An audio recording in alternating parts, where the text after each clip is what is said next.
of today's discussion is to gain some insight into how school leaders can support the transition to ILE.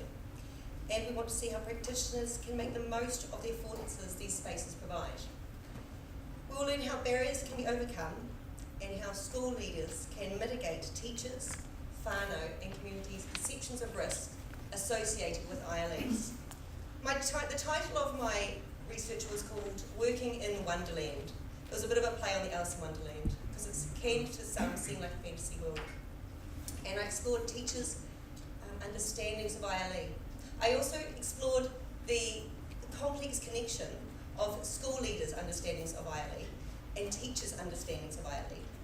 And I looked into how teachers felt about expectations to engage in innovative practices.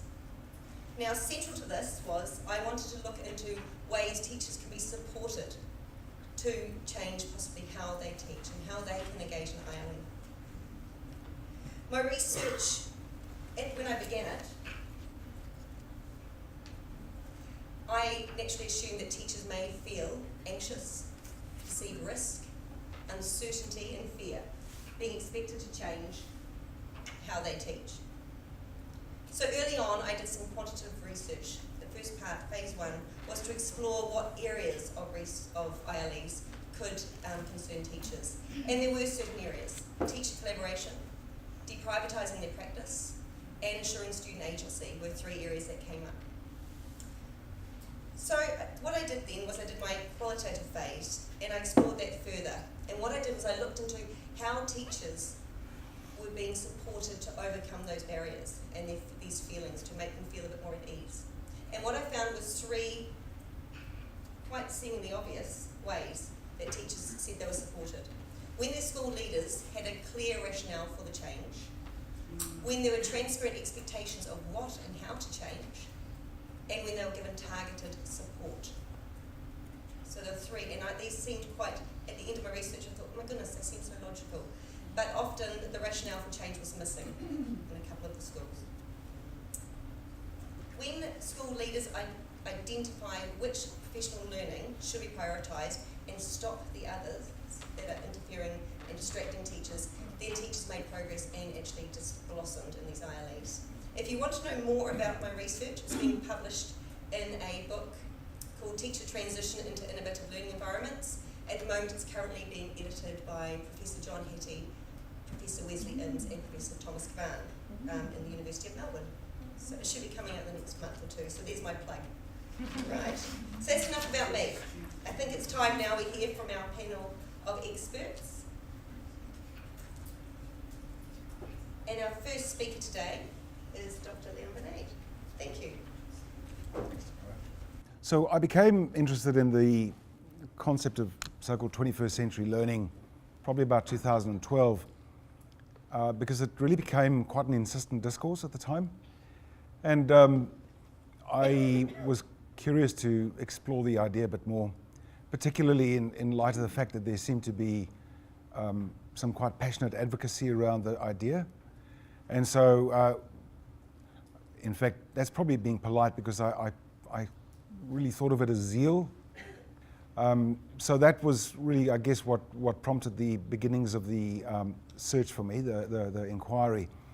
And it was quite clear at the same time that this notion was very centrally associated with the early emergence of the flexible learning spaces, that time called modern learning environments, as you know, and also the steady development of digital pedagogies in schools.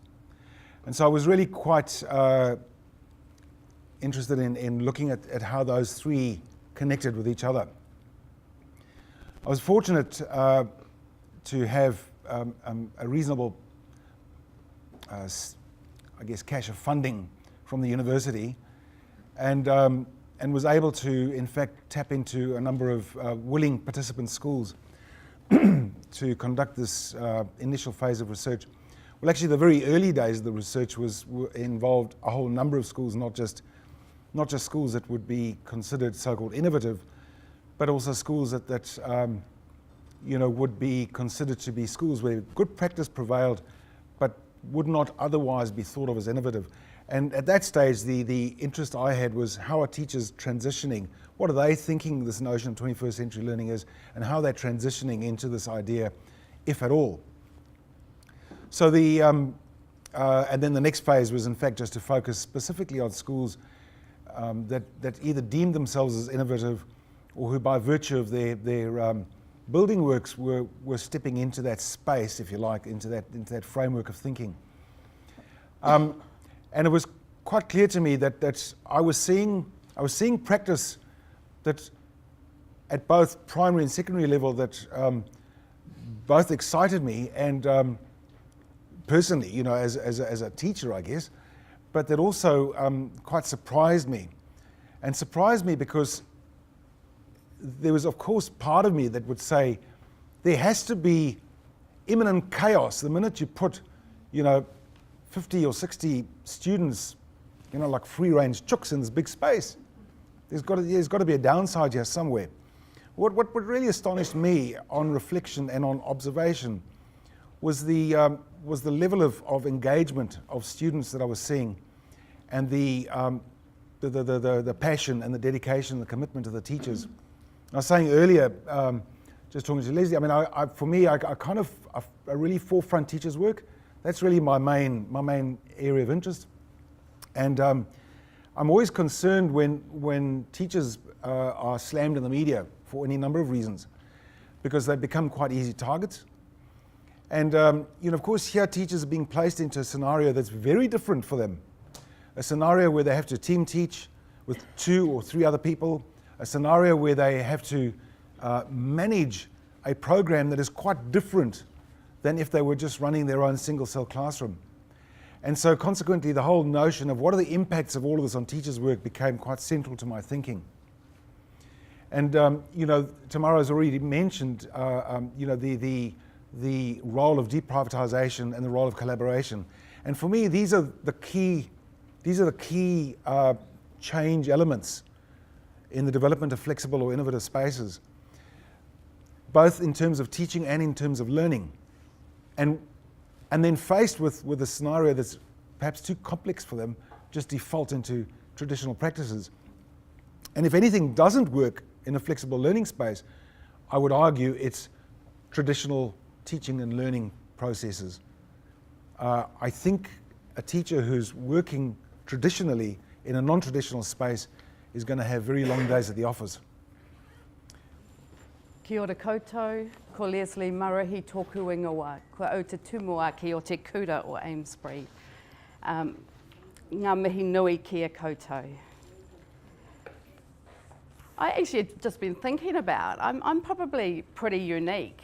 Not only am I a principal who's never had children go to school, but I'm probably one of the few principals that has transitioned into a modern learning environment, if that's what we call it, and it's not really, I don't really use those terms at all, and I'll explain that a bit more, in a Decile 1 school, and then opened a brand new modern learning environment in a Decile 10 sort of socioeconomic community, and shifted from doing it with a largely Māori community, and then moving into a very highly multicultural community.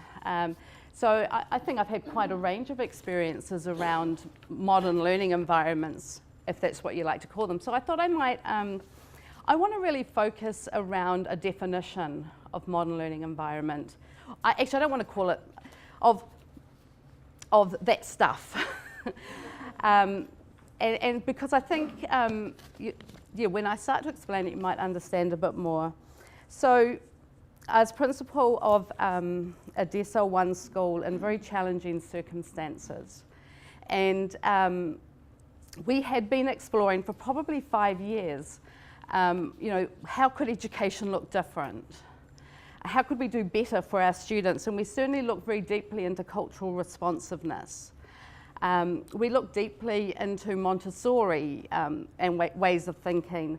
We looked deeply into, we really loved the sort of the language of potentiality, and we really loved the idea of unconditionality, unconditional relationships with students. And we said to our whānau, give us the term, and we'll we'll report back to you what we've noticed in terms of kids learning, and then we'll see what happens from there. And it was astonishing, excuse me, I need to have a drink. It was astonishing because the achievement results rose dramatically. And what we did was we team taught, we moved much more into team teaching so that we were sharing the load of some of the behavioural difficulties we were experiencing. Children had choice about who they could go to, and who was best positioned to work with particular children when things got difficult. So there was, that opportunity to move between teachers. We taught the kind of basics more through an inquiry approach. And I'm just trying to think what other things we did. And we probably had sort of much more mixed groups rather than having students in particular year levels. So this was for our year 3 to 8s. And what we noticed was that particularly in reading, where we actually, I'm actually embarrassed to say this almost, don't tell me off, is we almost did no instructional teaching of reading. We simply taught through the inquiry. So they read for learning rather than learning to read. And a whole number of kids went up 18 months in their reading level in one term. A lot of others went up 12 months, and all of them made, just about all of them made accelerated progress, except for 5 kids. And so the question became, what didn't work for these 5 kids? What do we now need to change next term to make sure that those 5 kids are having their learning met, because they're entitled to make the same kind of progress? And so we made some changes, and we put in some extra instructional sessions for them. And so at the end of that term, we looked at the data again, and we said, who's this not working for? And so for me, MLE-ness is around asking the question, who is this not working for? It actually doesn't really matter what we're doing. I mean, it does matter because it's got to be really quality, but actually it's about how do we maximise the opportunities to keep improving the learning for students. So just another example I thought I'd mention is there's some research around that that probably has been touted a little bit to justify sort of kids in desks and rows, and so there's a suggestion that if kids sit in desks and rows, you'll actually get the best overall outcomes in terms of academics. For me, what we need to ask the question is, who is it not working for? So if we look into the research further, we know that the kids in the front row get the best deal, and the kids in the back row get the worst deal.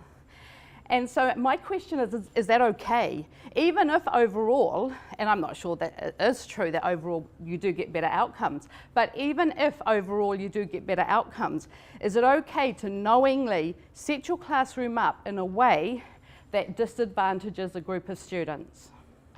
And I guess my answer to that is no. When we know, we have to change. And if you look further into that research, we know that if what you're wanting to do is encourage discussion and critical thinking, then sitting in desks and rows is not the best way to do it. A more circular type of arrangement is far more effective and gets better outcomes in terms of those particular things.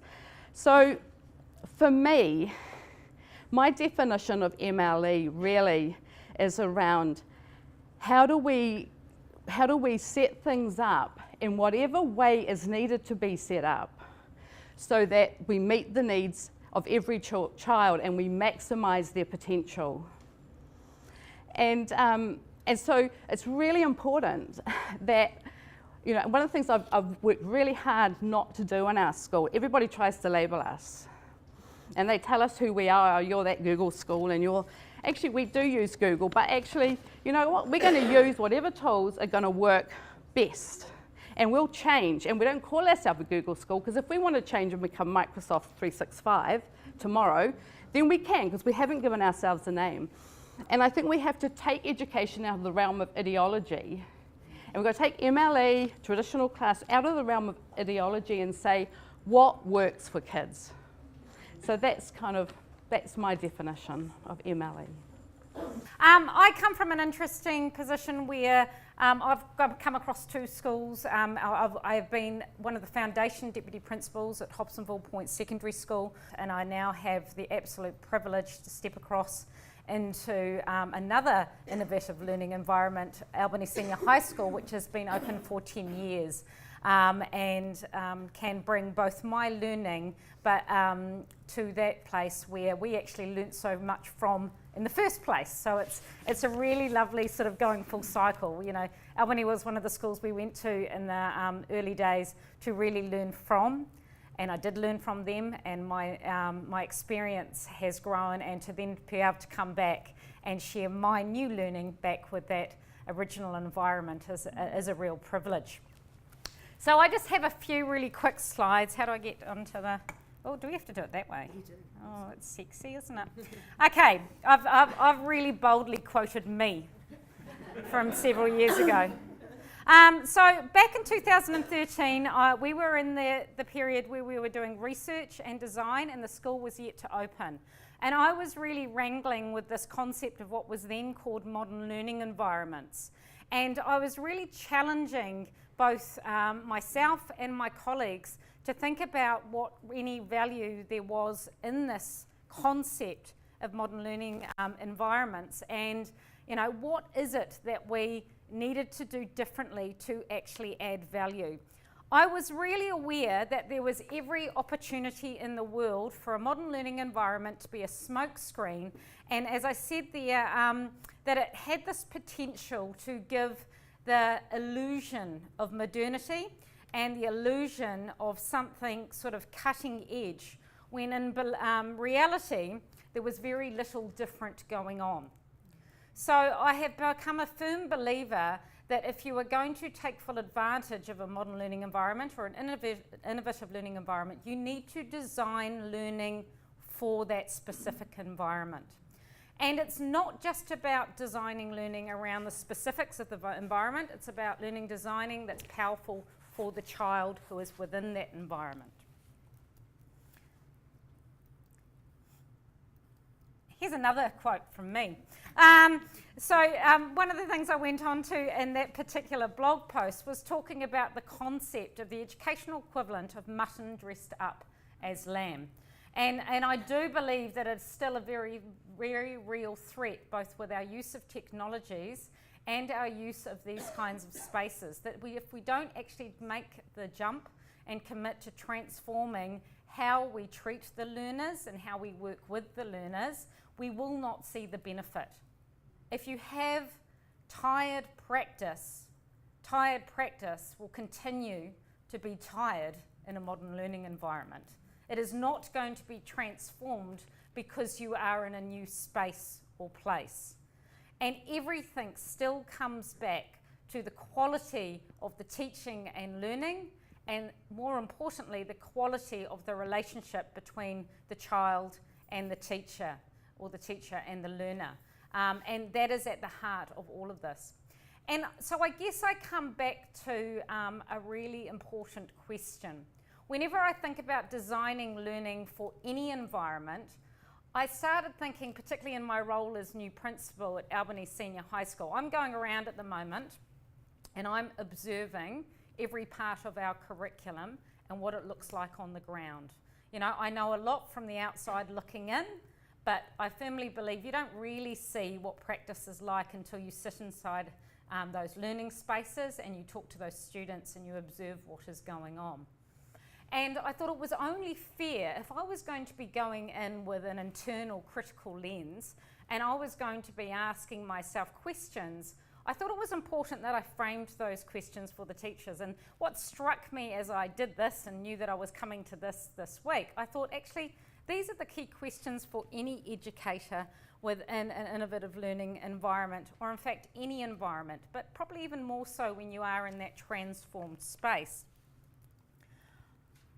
I started thinking to myself about what I determined powerful learning to be. And of course we all bring our own personal lens to this, so I don't pretend that this is a definitive sort of explanation of what powerful learning is. But I thought in terms of what I had seen work in Hobsonville Point Secondary School, when learning was happening best, I was seeing three different things. So the questions I would ask myself: is learning visible? Is learning deep? And is learning inclusive? And sitting underneath each of those questions is a series of other questions that I would use to dig deeper into what I was seeing, and whether, in fact, it was as powerful as it might be. So, for instance, when you're not delivering from the front of the room in a stand and deliver space, how do you ensure that learning objectives are visible? How do you ensure that they've been communicated in a way that students can refer to them at any given time? And I want to know that I want to be able to talk to students, and I want them to be able to articulate what they are learning.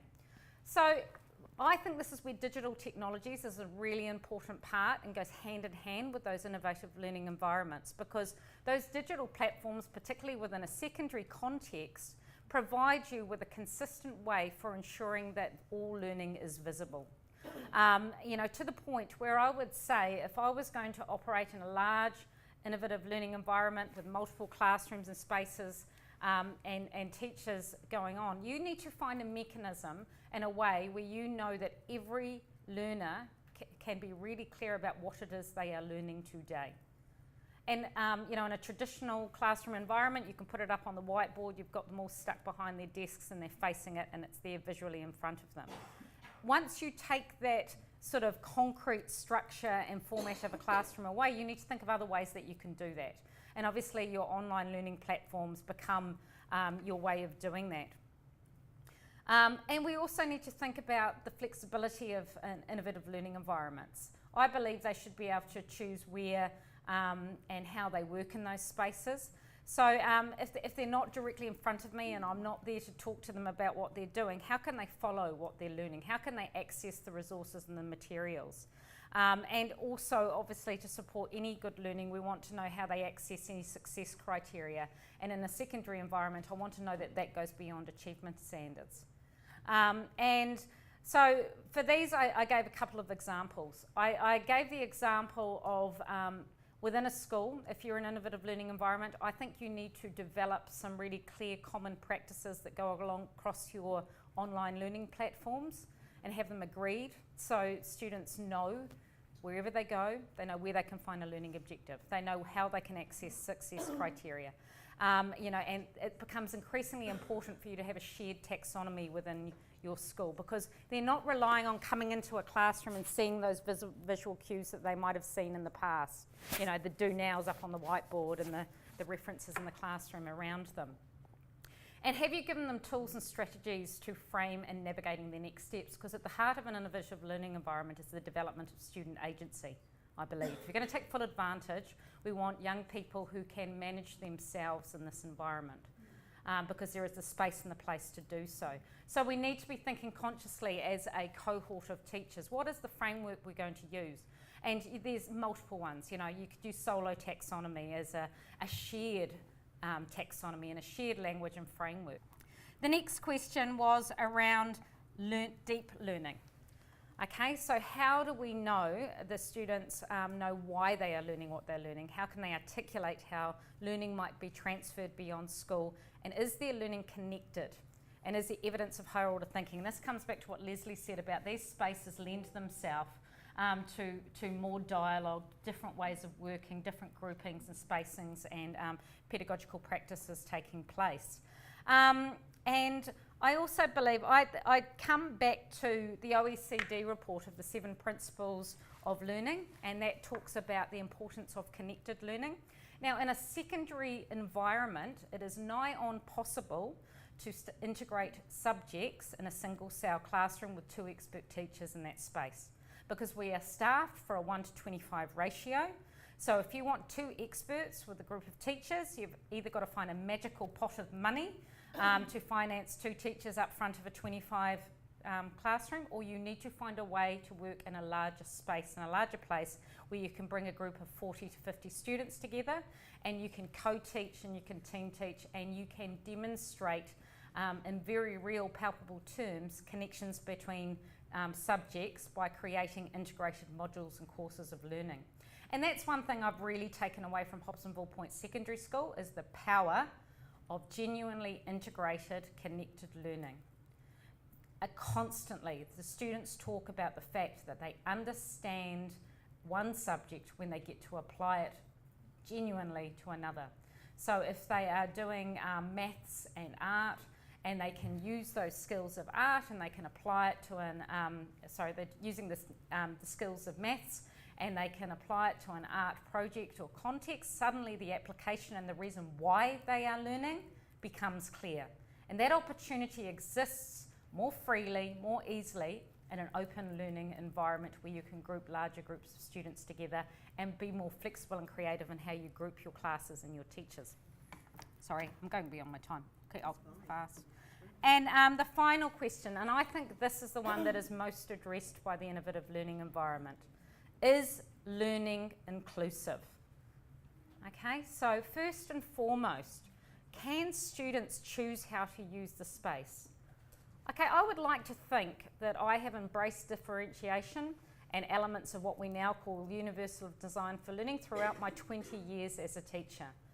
And I used to be, determined to push desks aside, shove bits away, find a sofa that we might get donated and put in the back corner of the classroom and all of those things. But you were hacking a classroom environment in order to do that. And you were having to physically take away time from classroom teaching and learning to rearrange the spaces and the places within in which a student could learn. The innovative learning environments that I've experienced at Hobsonville Point Secondary School and now Albany Senior High School, there is choice around those smaller cave spaces, the open spaces, whether they want to be on soft furnishing, whether they want to be set. Those students who loved being in the front row of a traditional single cell classroom, they still found a way to be in a front row wherever you appeared to be standing or located in your innovative learning environment. They are still being catered for. Okay, their needs are still being met. They can sit in nice, tidy, orderly rows with a nice, tidy, orderly desk in front of them. But those young people that learn best when they're nigh on horizontal with some headphones on, and I used to have these moments of horror at Hobsonville Point, particularly when Leon came and observed my class, going, oh my God, I hope they're on task. And yes, they were, but they were working in a way that suited them, and I had my tools and strategies and ways that I could ensure that they were engaged actively in their learning. I often think we are fooled into thinking that because young people are upright in chairs behind rows of desks, that equates to engagement. And what I do know is that in an innovative learning environment, you have to get off your backside. You have to move amongst your students. Where I have seen people fall down and to get disengagement is where they've let a group of students who are struggling to have their back to their wall sitting on a laptop. You own that teaching space. If you are a teacher and you are actively supporting them, you move them to a space where you can monitor their engagement. You just have to engage in those sort of active things that you would normally do in any classroom to support your learners and ensure that they're engaged.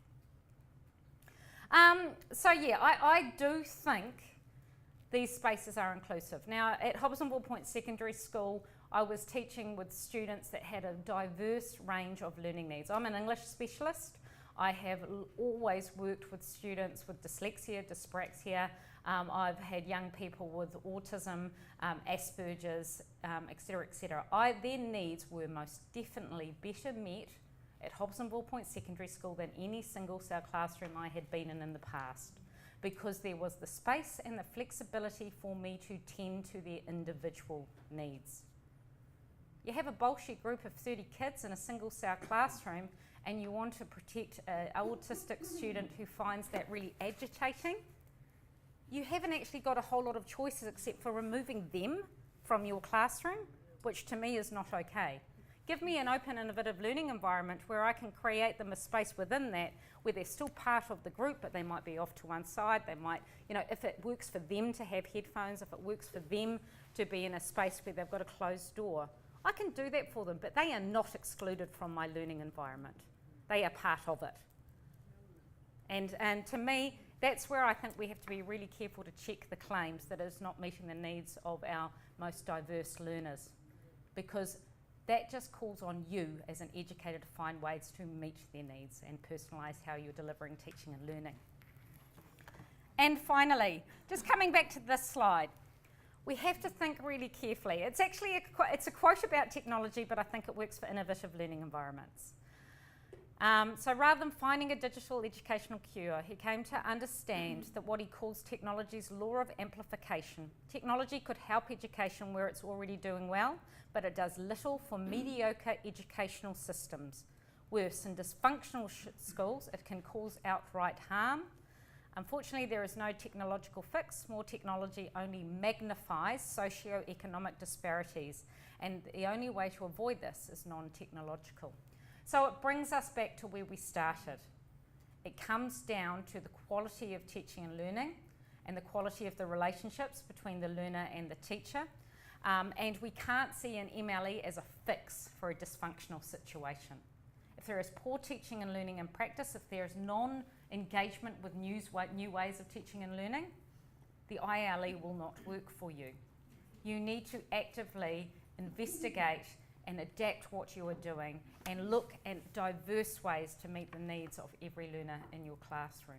So we have Freeman School.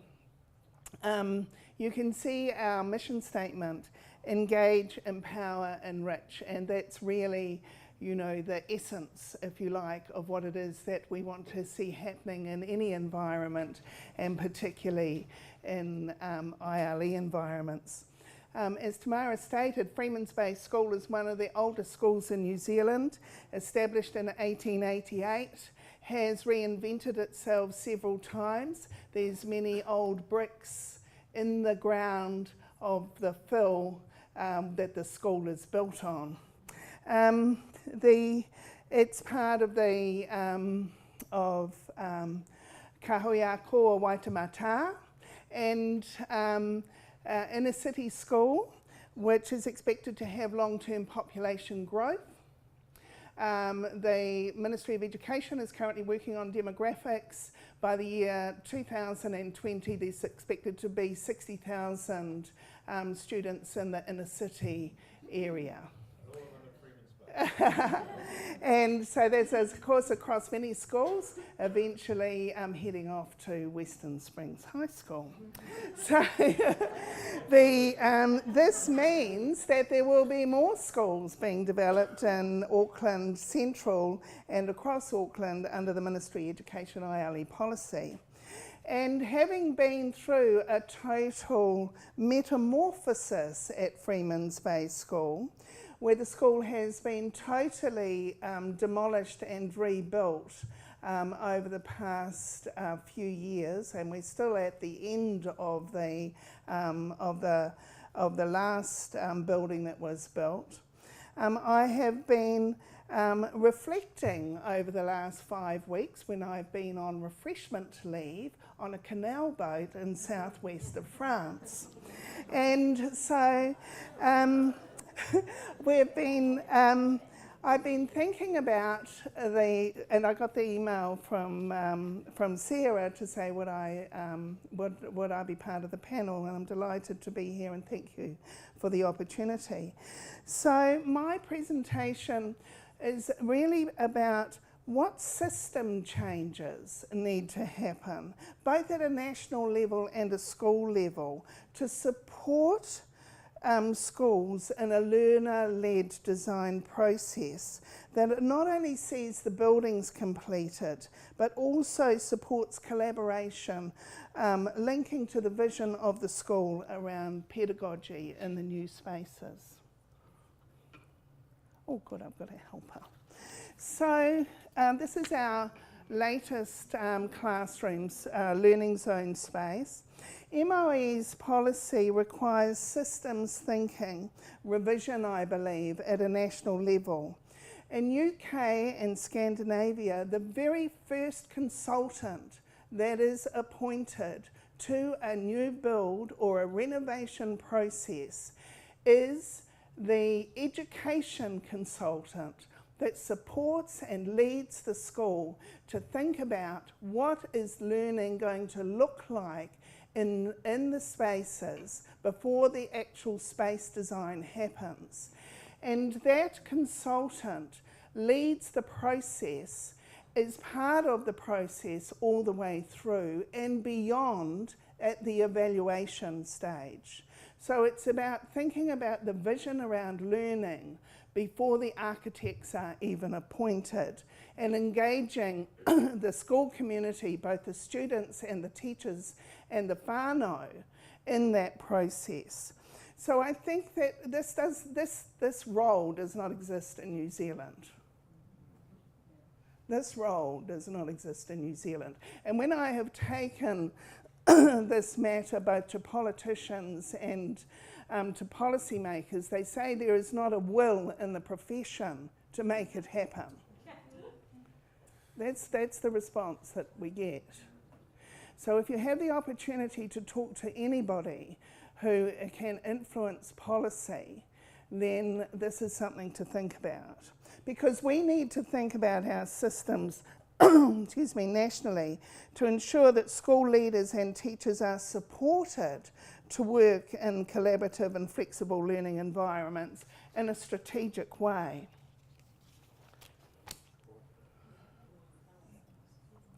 Having visited many ILE schools in New Zealand and overseas, I'm very, very interested in how our government design policies and procedures can be strengthened to ensure that the dots are joined between the school vision for learning and design.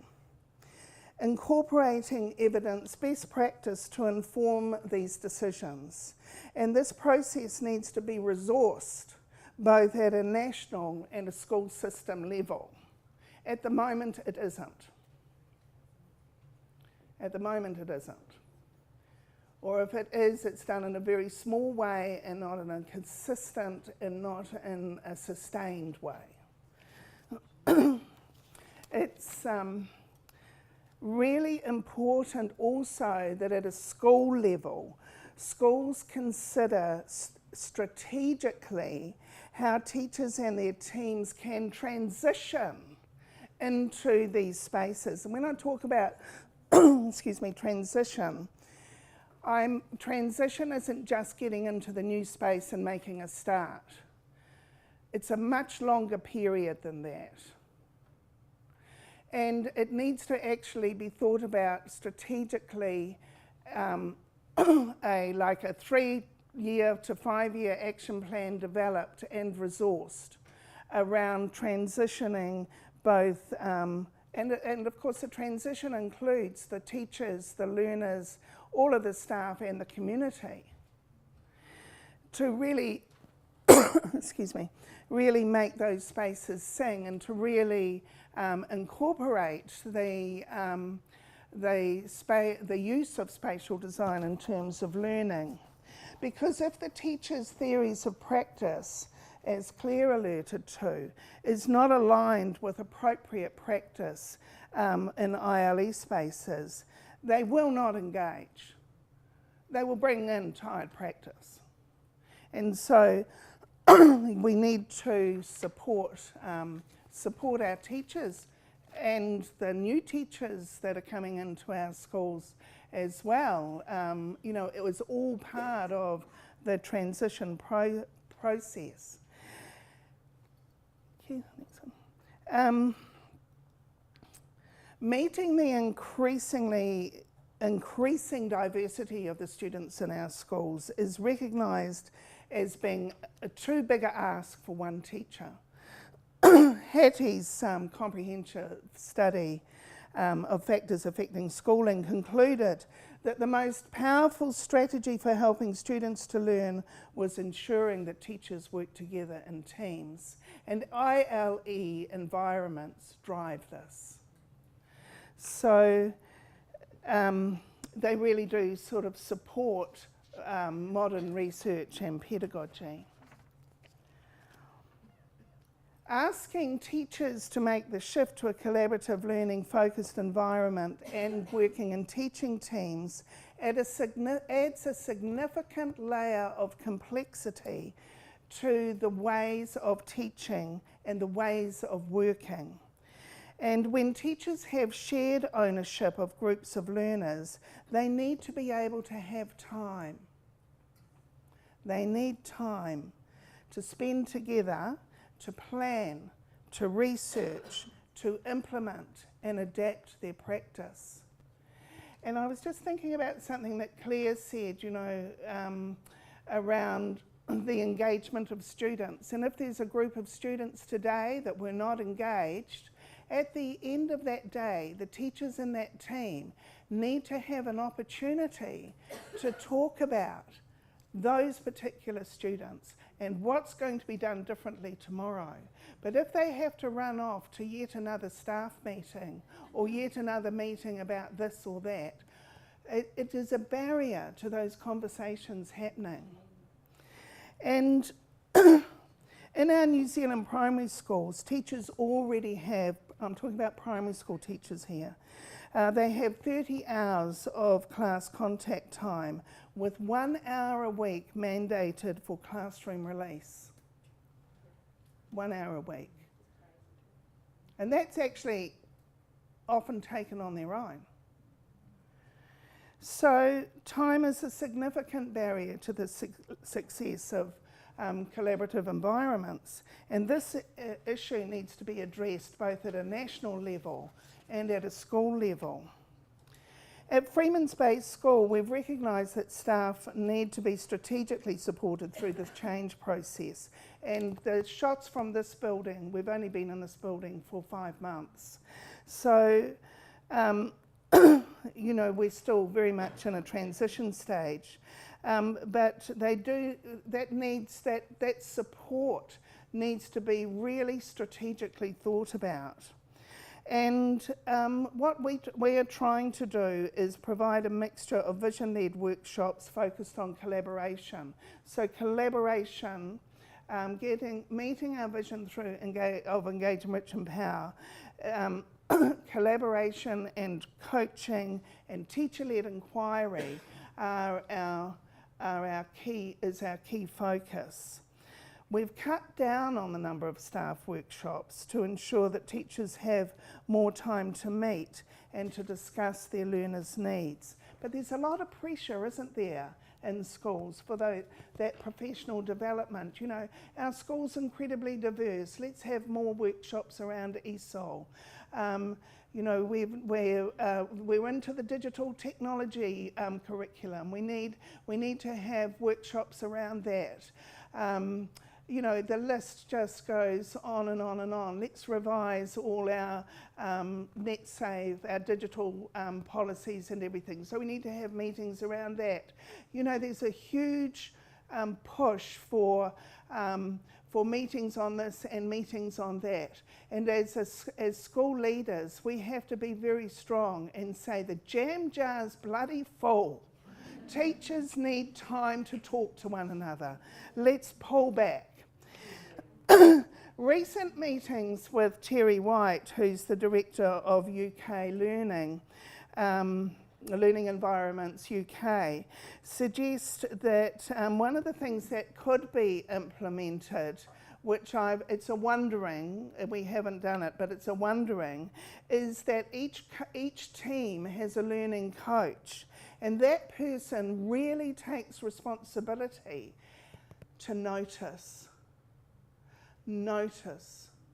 who's not engaged and leads the conversation at the end of the lesson or the end of the day to ensure that things are going to be better for those learners tomorrow. Now, I don't know whether that is a system that would be appropriate for our school or for other schools, but I just put it on the table. In a lot of environments, that happens naturally. But what happens if it's not happening for those learners? Okay. In 2010, Linda Darling-Hammond and her research team researched how high-performing countries organise successful professional development for teachers.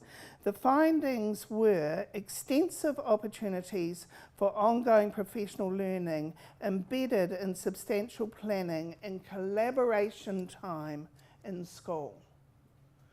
So her research is supporting what teachers are saying, and what a teacher's saying is the biggest barrier for them. It's time. It's time to collaborate. So schools need to consider how they can support the daily collaboration of the teaching teams and additional PLD opportunities based on best practice that promote their school vision around learning in the ILE environments. Do we need to have, both at a national and a school level, to support teaching and learning in ILE environments? What do we need to change to really support our teachers and our learners? Our journey at Freeman School so far has highlighted the importance of being very strategic in our thinking and in our planning to give time to resourcing the teachers to rethink how spaces can be utilised to achieve the learning vision in our ILE spaces. We had kitchen tables that went from 8:30 to 8:55 every single morning of the week. Monday was a big picture vision focused group. We came together as a group into the staff room, kicked off with the waiata. Mondays were led for the most part by Maury, the principal, or other senior leaders talking at a high level vision level. On a Tuesday, we brought together all of the impact project leaders, and it was an opportunity for them to collaborate, share practice, co-design and plan together, and share what was going on for them. On Wednesdays, we had a late start, so we had an hour of revolving focus on either inquiry or specific needs-based professional learning that needed more time. On Thursdays, it was a pure learning design focus, and where the teachers of those integrated modules or single subjects could come together, either be talking through a subject lens or through a practice lens, so an actual pedagogical frame or lens, and that was led. So the learning was designed within those times, and then Fridays was what's Fridays, Jared? My brain's gone blank. Communities, so learning coaches, learning hub focus and communities.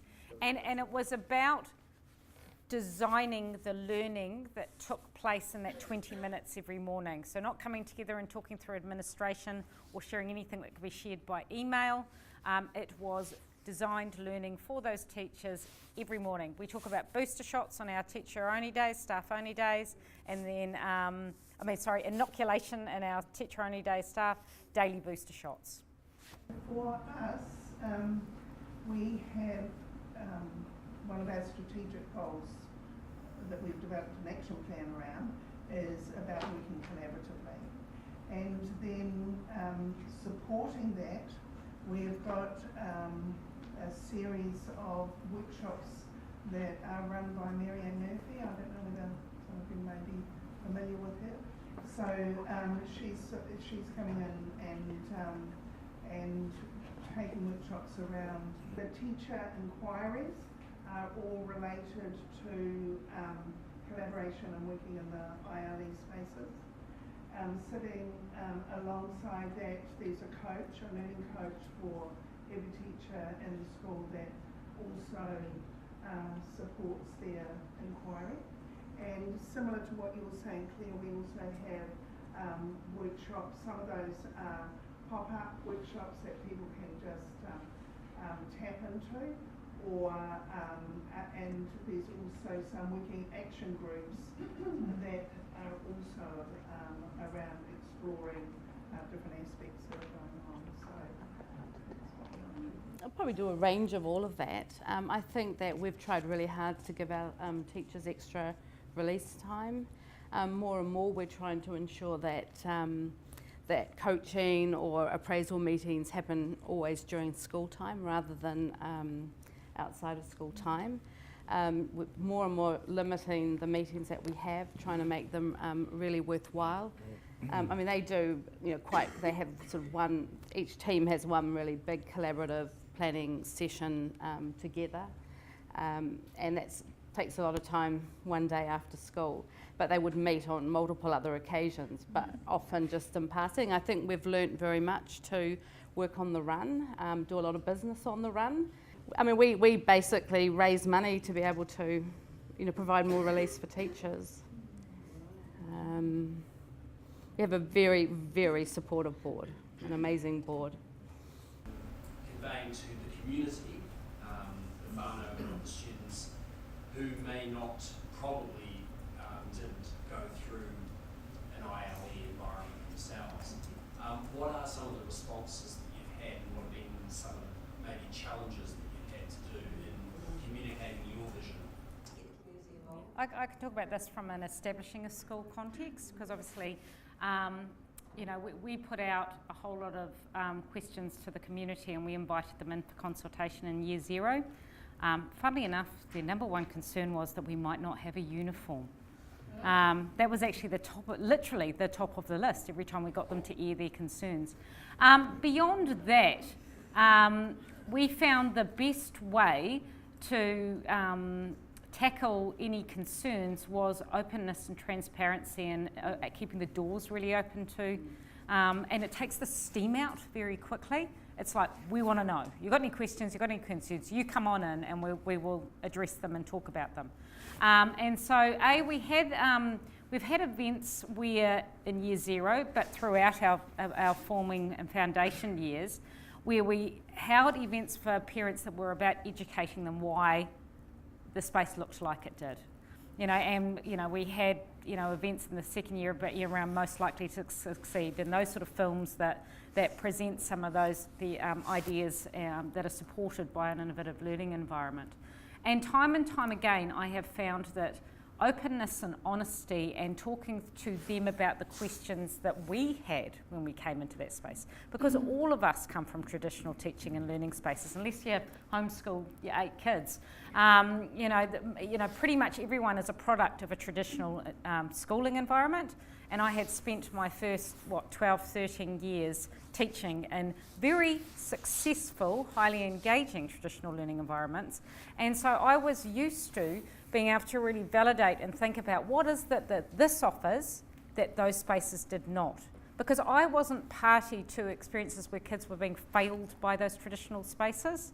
So I was only ever thinking of the greater opportunities that were presented by the innovative learning. I wasn't wanting to fix something that was broken.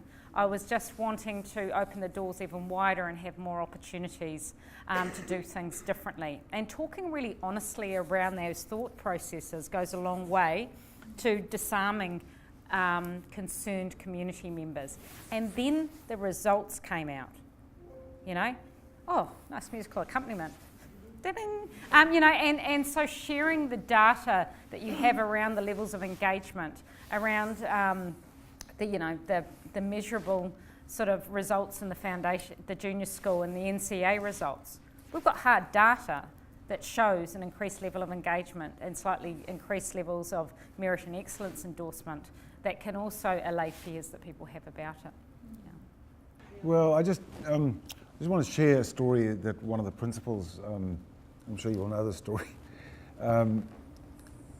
discussed with me, and that was, when a parent has said to him on a walkthrough, "Where's my child going to sit? Where's my child's desk going to be?" So in that kind of context, he uses that opportunity to engage with the parent about their own occupational involvement and where they work and what they do, and it almost always opens the door for him to raise a question about whether in that person's accounting practice they are still using the practices that they used in the 1950s. And well, of course we're not. So then why should we continue to use the practices that were current in the 50s and use environments that were current in the 50s? And I mean, I just like to think of the real challenge which we've faced in schools from the year dot, which is that every parent we talk to is an expert. And they're an expert because they spent 12 years, maybe more, on that side of the big desk. And so they think they're an expert. But we wouldn't, by the same token, go off to the surgeon or the GP and suggest, well, I suppose some might, how that person ought to conduct his or her business. And we certainly wouldn't expect to be operated on in a 1950s operating theatre. We'd only expect the best operating theatre. So why should we expect, and I'm just, taking his analogy a bit further, why should we expect students to attend school in a 1950s school? I mean, I know that's a confrontational kind of way of going about it, but the thing is, it's an approach. And I think the what you're talking about is it's actually relatively easy to win people's minds. And so we did a lot of work before our school opened at the beginning of 2012. And I think we did really good work with our community. And they, people like Sir Ken Robinson, his things were out in 2011, and so we showed those. And so people were convinced. And so they came to our school. And then when they came and experienced that it felt different from what they were used to and what they were comfortable with, then they started to question and become very anxious. And so I think you start by winning their minds with the arguments, then you have to win their hearts. And I think you win their hearts by what you're talking about, which is being faithful to them and to their voice. And in that first year, we bent over backwards. I think we just about broke our back. Just trying to say all the time, I mean, like they'd come in and we'd go, oh no, here we go again. And then we'd go, no, what is it that we can learn from this? What is it we need to do differently because of this? And so we just bent over backwards to say, how can we meet that need? And we did things like change the language that we used to create a bridge between what they knew and what we were doing. And so suddenly we'd tell kids at the end of the day, go home and tell your parents that when you did this, you were doing maths. And and we put the planning online so parents could actually go in and see for themselves what their kids were learning and things like that. So I think it's about being faithful to your community. And one of the things that a parent said to me when we were, I interviewed her for sort of research purposes, and she said to me the story of the school got bigger. And what she meant was that we just kept expanding who we were as we listened to their concerns, and we held fast to some things that were really important, but we allowed it to become their school too. And so I think faithfulness is really important. I think, really listening to and respecting people's concerns, because if they feel that way, it is utterly valid and it's a relevant thing to be unpacked within your school environment. And sometimes things can be overcome with, evidence and explanation and education. And sometimes we have to meet in the middle, and it's about us not being so stuck in our ways that somehow we're just as bad as people that are stuck in traditional spaces. Because, good practice exists across the continuum from, your grammar school to your innovative learning environment. There is excellent practice in all of those spaces, and it's being really respectful of that. There's, one thing I really learnt from leading the BYOD implementation at Epsom Girls Grammar School is I had master teachers in that space who were absolutely excellent in very traditional learning spaces, quite often using very traditional learning practices. I did not dismiss that or disregard it. It was saying, how can we build on the fantastic learning that you do? How can we amplify it through technology? Not denigrating or dismissing what is actually powerful learning, saying how can we amplify that powerful learning through technology. And again, now I'd say how can we amplify powerful learning through these innovative learning environments. At Freeman School, the children that we enrolled today were probably in another country the day before yesterday.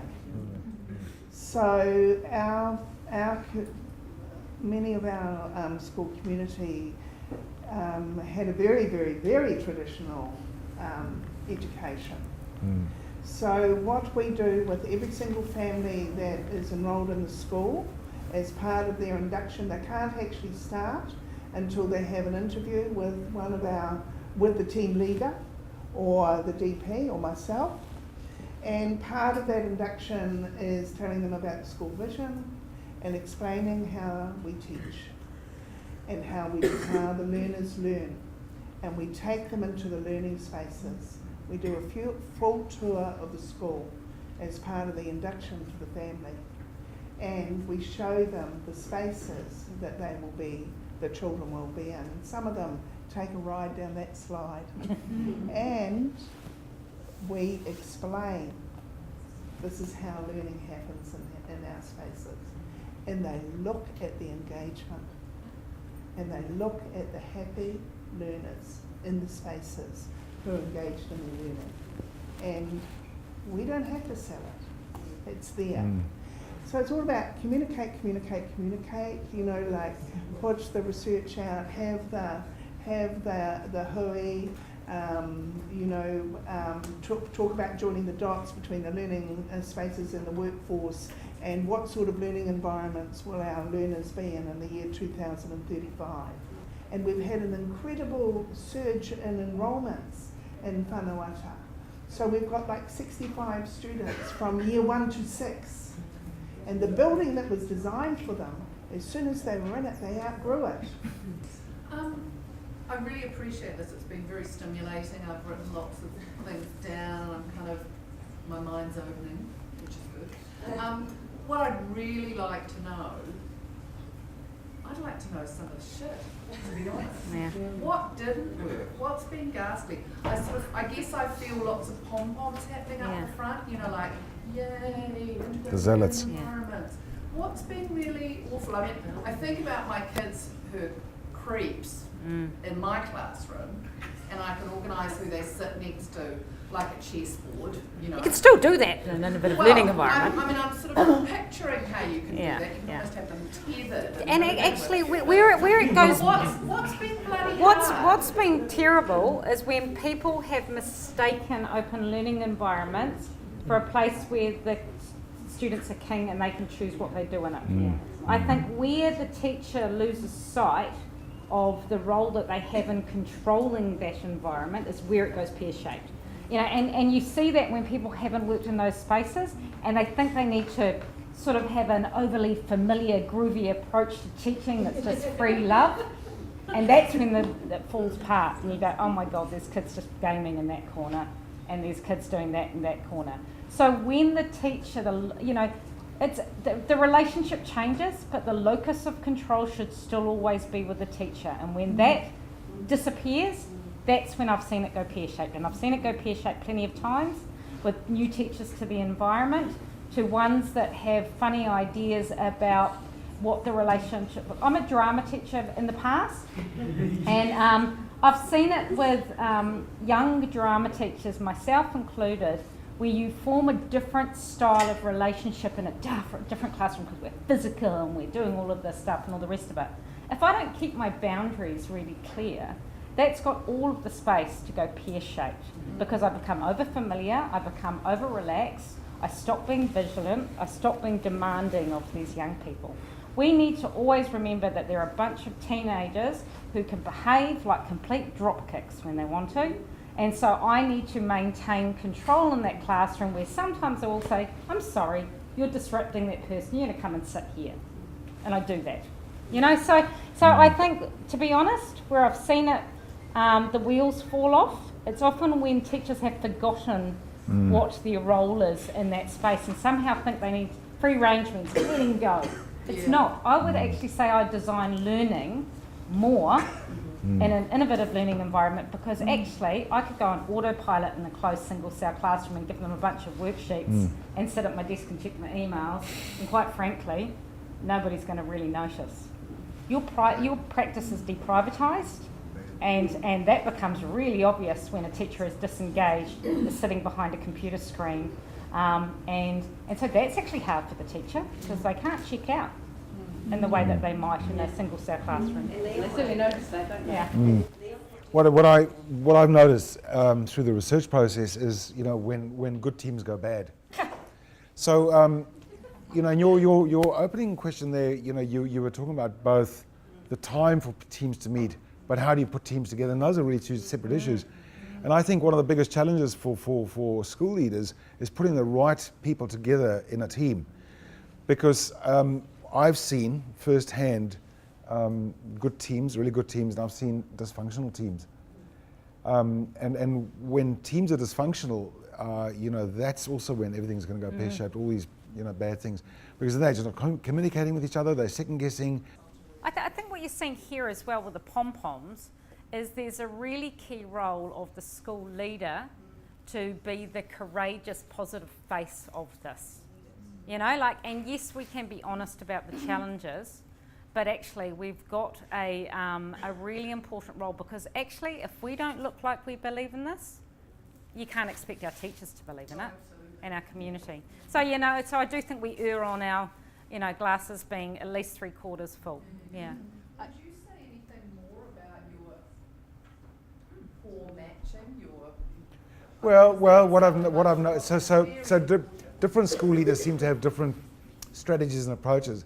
But but all the best strategies and approaches aside, the rubber hits the road as it does at the moment when there's simply no applicants for jobs. And sometimes a school leader, and I've been in a role as a school leader, sometimes a school leader is playing the role of, I need to get a living, breathing human being who happens to have a teacher certificate to stand in front of this class. And that's a very real problem. And so that actually puts all those great, wonderful strategies like, let's color match these people, or let's mood match these people, or what other kind of, whatever kind of you quirky, both have a pulse, go teach. Whatever those strategies may be, they mean nothing if you actually don't have, appropriate human beings to put in those spaces. Teachers who were both incredibly proficient at traditional skills in teaching and learning, and not in the middle, that we didn't want middling teachers, but that we needed people who had both the high levels of traditional knowledge, high content knowledge, high understanding and knowledge of the curriculum, but they also had to be able to relinquish control at times in their learning and enable kids to be agents. And that most teachers actually are quite nicely in the middle. And that was never going to meet the needs of kids. So for us, it's what are we going to do about this? And there's two arms to this that we have to really work on. Can I give a shout out to primary school teachers in the room as well, in terms of the relationship to ILEs. Hobsonville, as an ILE, has taken to employing more and more primary school teachers, and I apologise for taking them out of your pool of talent.